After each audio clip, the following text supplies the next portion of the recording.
इस ब्लॉग को मैंने स्टार्ट किया है सैटरडे की रात से। अब सबका खाना पीना सब कुछ हो गया था, तो मैंने गैस, किचन काउंटर सब कुछ एक ही बार में क्लीन कर लिया, जैसे रोज़ ही करती हूँ। और बस उसके बाद में फिर आती है अपनी बारी काम करने की, जो कि रात के 1, 1:30 या फिर 2 तो बज ही जाते हैं। तो काम का क्या है, काम तो रोज़ के बने हुए हैं और चलते ही रहते हैं। सबसे पहले आप सभी का स्वागत करती हूँ आपके अपने चैनल द लाइफस्टाइल टेल्स में। आप अपना इतना कीमती वक्त निकाल कर मुझसे मिलने आते हैं, व्लॉग देखने आते हैं, उसके लिए आप सभी का दिल से आभार प्रकट करती हूँ। किचन की पूरी क्लीनिंग होने के बाद, बर्तन धोने के बाद, ये एस्ट्रो के बर्तन हैं जो कि 10-15 मिनट पहले ही एस्ट्रो ने खाना खा लिया, बट सारा सब कुछ क्लीन होने के बाद मैं उसके बर्तन अच्छे से साफ़ करती हूँ और उसके लिए जो साबुन, स्कॉच ब्राइट सब कुछ अलग रखती हूँ मैं। तो क्लीन करने के बाद फिर ये पीने का पानी मैं भर के रखती हूँ, और ये काम मैं और आंचल एक दिन में 3 से 4 बार करते हैं, पानी को चेंज करके रखना ताकि वो बिल्कुल साफ़ पानी पी सके। और रात में इतना सारा काम करने के बाद में फिर मैं हो जाती हूँ फ्री। और ऐसा नहीं कि जाके सो गई, ऐसा तो होता ही नहीं है। अपना काफ़ी कुछ काम मैं करती हूँ, उसके बाद कहीं जाकर सोती हूँ, काफ़ी रात हो जाती है। और मिल रही हूँ आपसे रविवार की सुबह। तो सुबह के काफ़ी कुछ काम करने के बाद मैं नहा ली थी, और चलिए सुबह का समय है। आप सभी को सुबह की राम राम जी, सुप्रभात, गुड मॉर्निंग।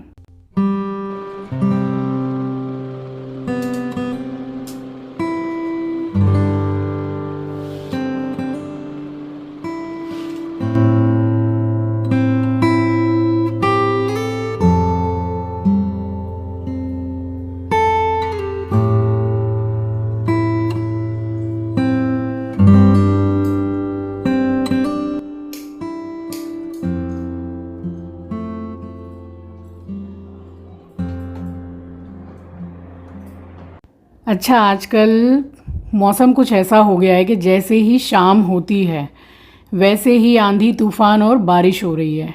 और आज जब मैं अभी वॉइस ओवर कर रही हूँ तो इतनी ज़्यादा बारिश, इतनी बारिश सुबह से, और आज तो धूप में भी बारिश हो रही थी। तो आपके शहर में कैसा मौसम है मुझे ज़रूर बताइएगा। और आजकल आपने सोशल मीडिया पर ये तो सुन ही रखा होगा या कुछ रील देख रखी होंगी कि नौतपा 25 तारीख से, मतलब ऐसा तापमान बहुत ज़्यादा रहेगा, राइट? तो आप में से किसी ने सुना है क्या? मैंने काफ़ी रील्स देख ली हैं इसके बारे में। तो गर्मी बहुत ज़्यादा होने वाली है 2025 में, तो पहले से भी ज़्यादा ख्याल रखने की ज़रूरत है। और यहाँ मैंने मंदिर रेडी कर दिया, प्लांट्स में वाटरिंग कर दी, और भगवान जी को टीका चंदन सब लगाना हो गया। बस ये जो मैं धूनी जलाती हूँ उसमें मैं यही भीमसेनी वाला कपूर डाल देती हूँ। 1 टुकड़ा काफ़ी रहता है, इसी के 2 टुकड़े मैं कर लेती हूँ। और सैटरडे या ट्यूसडे हो तो उसमें मैं 2 लौंग भी डाल देती हूँ। 1 चुटकी आप दालचीनी का पाउडर डाल दीजिए, बहुत अच्छा होता है जलाना, मैंने पहले भी आपको दिखाया भी है। और बस सारा सब कुछ रेडी करने के बाद यहाँ मैंने की है आरती।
पार्सल आया, अभी पूजा कर रही थी तभी आया था।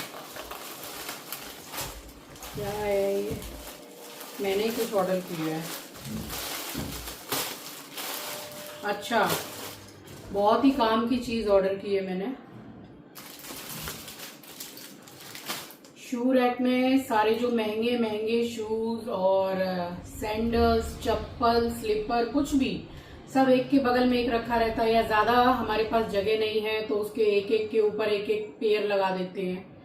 अगर एक एक के ऊपर एक एक पेयर भी लगाएंगे तब भी गंदे कुछ नहीं होंगे।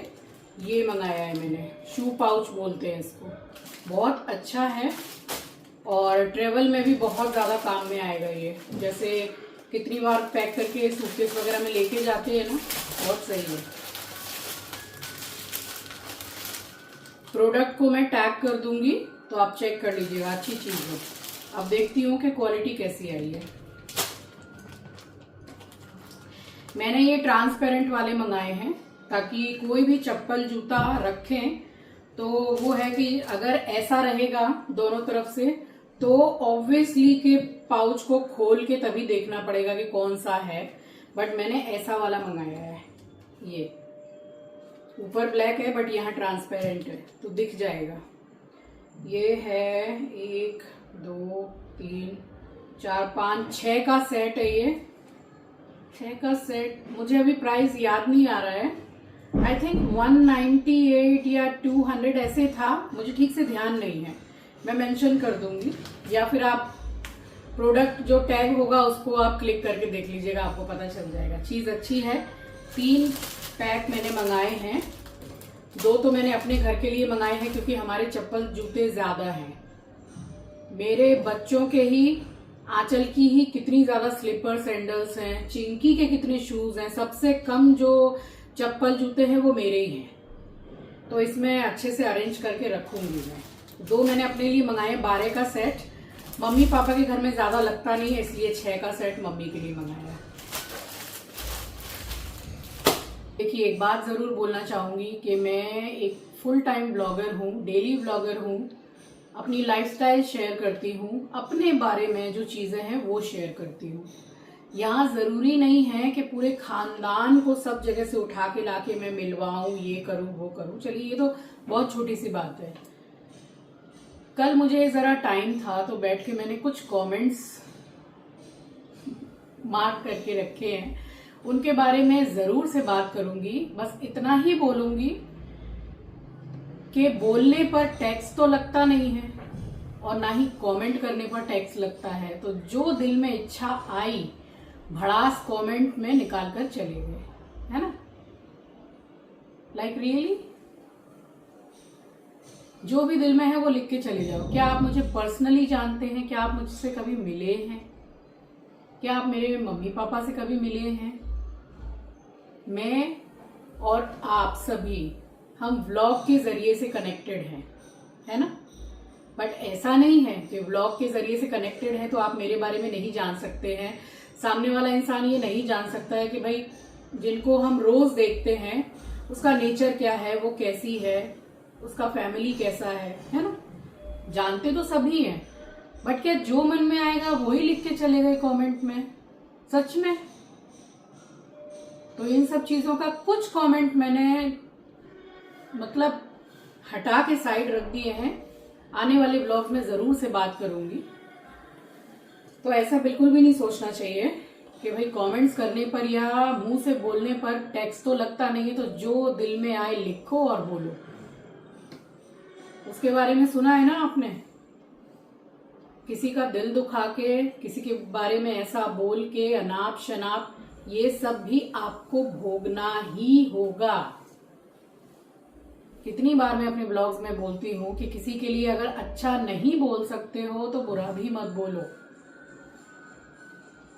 किसी के लिए कुछ नहीं कर सकते हो तो उसका काम भी मत बिगाड़ो। चलिए, फिलहाल तो इतना ही बोलूंगी, बाद में बात जरूर से करूंगी इस कमेंट के लिए।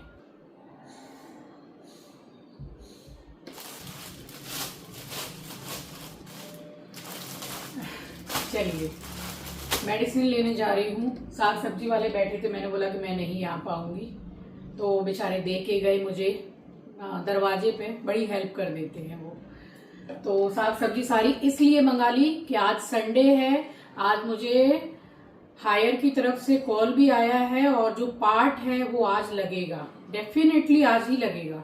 कल लगने की बात थी बट उन्होंने बोला कि 4, 4:30, 5 बजे जो पार्ट है वो हमें रिसीव होगा तब करेंगे। अब मैं कॉल करूंगी कि भाई रिसीव हो गया क्या, भगवान करे रिसीव हो जाए।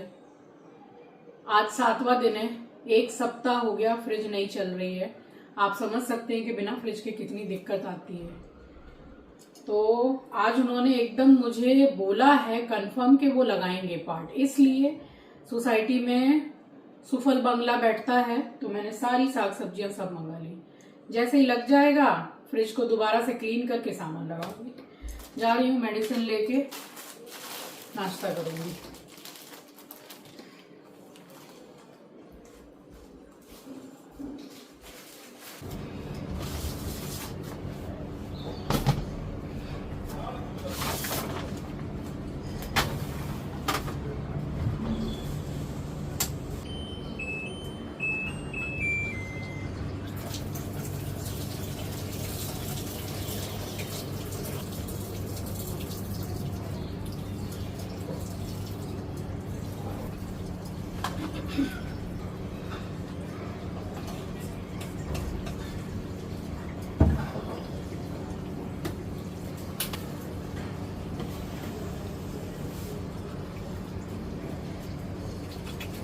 अब खाना बनाऊंगी, कुछ डिफरेंट सा सोचा है।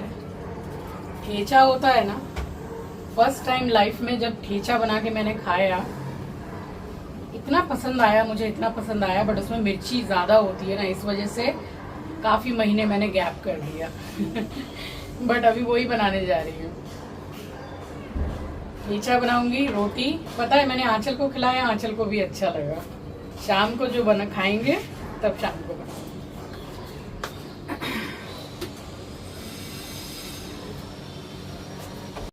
और आपको पता है मेरा कम से कम 6-7 दिन से भी ज़्यादा हो गया, मेरा बड़ा मन कर रहा था ये ठेचा खाने का रोटी के साथ में। बट मैंने सोचा कि चलो और थोड़े से दिन चले जाएं, क्योंकि मिर्ची वगैरह ज़्यादा रहती है इसमें। तो मैं तो सरसों तेल में ही बनाती हूँ। फ़र्स्ट टाइम भी मैंने सरसों तेल में ही बनाया था। बस अपने हिसाब से ही ये सारा सामान मैंने डाल दिया है और बिल्कुल स्लो फ्लेम पर हल्का सा मैंने भून लिया। अभी की जो मिर्चें हैं ना, ये बड़ी तीखी सी आ रही हैं। बस ये जो मैंने नमक डाला है, इसके बाद और नमक की ज़रूरत इसमें नहीं पड़ी है। वैसे इजी वे जो मुझे लगता है, जैसे मिक्सर ग्राइंडर का जो छोटा वाला जार होता है, उसमें 1 से 2 बार अगर इसको चर्न कर लिया जाए तो ये बिल्कुल जैसे कुटा हुआ ही लगता है। बट मैंने जो फ़र्स्ट टाइम बनाया तब भी मैंने कूट के ही बनाया था। उस टाइम मेरे पास लकड़ी वाला वो था, खलबट्टा, और अब मेरे पास में ये स्टोन वाला है, तो इसमें मैंने किया है। फ़िलहाल जब तक वो ठंडा हो रहा है तब तक मैंने यहाँ पर बना ली थी रोटियाँ। और सिर्फ फ़िलहाल मैंने 4 रोटियाँ बनाई थी, बाकी का आटा मैंने ढक दिया था। और एक साइड में मैंने सबसे पहले चावल बना के रख दिए थे कि शाम के खाने में मैं फ़्राइड राइस बनाऊँगी। तो फ्राइड राइस के लिए क्या है कि अगर शाम को बनाना है तो सुबह ही चावल बना के रख लो और उसको फ्रिज में ज़रूर से रख दीजिए, तो फ्राइड राइस बहुत अच्छी बनती है। एकदम एक एक चावल रहता है, चिपकती नहीं है। और ये देखिए, ये दूसरा वाला मैंने ख़रीद लिया है, बट ये मैंने शायद शॉप में नहीं देखा कि पता नहीं चटक गया है साइड से। आपको अगर दिख रहा होगा ये रोटी सेकने वाला, तो हल्का सा चटका हुआ आपको दिखाई देगा। तो अब तो मैं इसको रखूँगी नहीं। ये चटका हुआ, टूटा कांच का बर्तन, स्टील के क्रैक, ये सब नहीं रखने चाहिए। तो अभी फ़िलहाल तो मैंने, चलिए, ये रोटियां सेक ली थी, अब इसको मैं हटा दूँगी। बाद में फिर जाऊँगी बाज़ार तो ले लूँगी। इससे अच्छी सिक जाती हैं रोटियां, थोड़ी करारी करारी भी लगती हैं।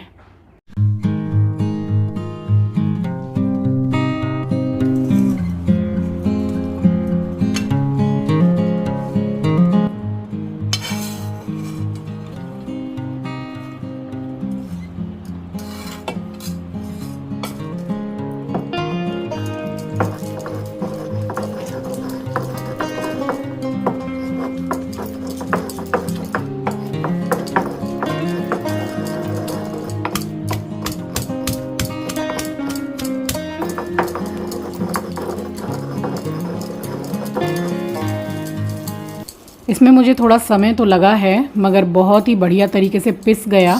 बट आपको ये समझ में आ रहा होगा कि ज़्यादा पिस गया है, मगर ऐसा नहीं है, बिल्कुल दरदरा सा था और बहुत ही बढ़िया बना था खाने में। मुझे पता नहीं था कि मतलब ये मैंने फ़र्स्ट टाइम भी बनाया था तो आंचल खा पाएगी, क्योंकि आंचल मिर्ची ज़्यादा खा नहीं पाती है, बट उसको इसका टेस्ट बहुत अच्छा लगा। तो टेस्ट और ज़्यादा अच्छा हो जाए मैंने ज़रा सा नींबू का रस डाल दिया, और मैंने तो यही खाया 2 रोटी के साथ में। और थोड़ी सी आलू की सब्ज़ी वगैरह रखी थी तो आंचल ने ये तो लिया, उसके साथ में ज़रा सी सब्ज़ी ले ली, और बस ये हमारा लंच था। और शाम की तैयारी भी मैंने पहले ही से करके रख ली थी चावल बना के। तो ये देखिए, ये मैं अपने लिए ही परोस रही हूँ, बट मैंने ले जा के एक निवाला आंचल को खिलाया सबसे पहले, तो उसने बोला कि चलिए अब मैं भी खा लेती हूँ क्योंकि अच्छा बना था।